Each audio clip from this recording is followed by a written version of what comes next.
when hitting the slopes really hurts. Faster speeds and complicated maneuvers are leading to more head and spine injuries among downhill skiers and snowboarders. While the overall risk of getting hurt on the slopes remains relatively low, catastrophic injuries, particularly among young male snowboarders, are on the rise, according to a new review of 24 studies from 10 countries in the current issue of the journal Injury Prevention.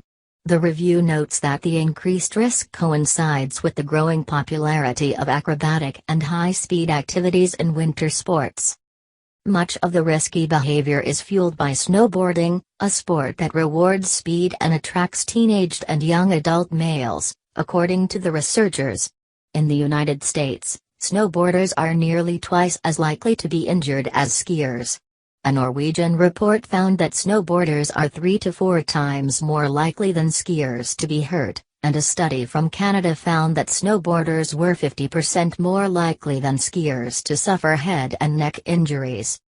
The new review cites a 2002 report showing that the overall risk is 2 to 3 injuries per 1,000 skier days, compared to 5 to 8 injuries in the 1970s.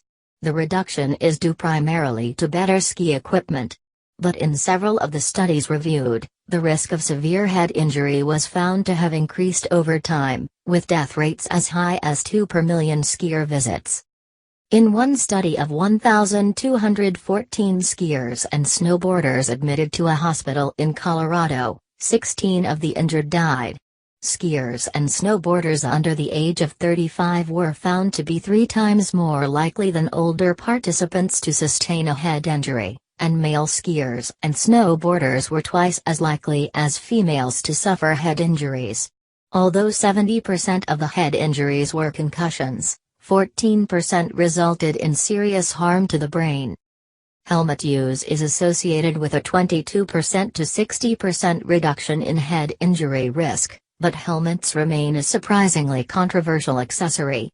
The U.S. Consumer Product Safety Commission estimates that half of head injuries on the slopes could be prevented by helmets, but a survey of several United States ski resorts found that helmets were worn by just 1 in 8 skiers and snowboarders.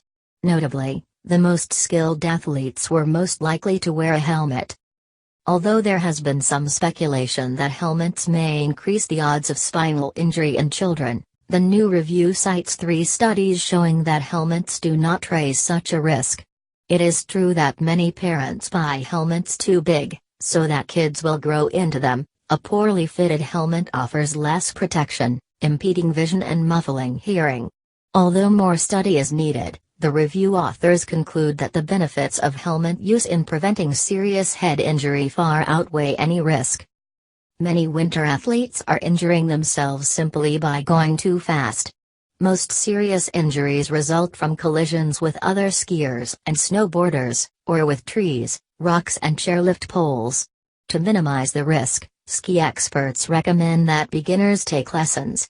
Never ski or snowboard alone, and ask an expert skier or instructor to check out your equipment before hitting the slopes. Stay on marked trails that match your skill level, pay attention to hazards like rocks and trees, and quit before becoming too tired.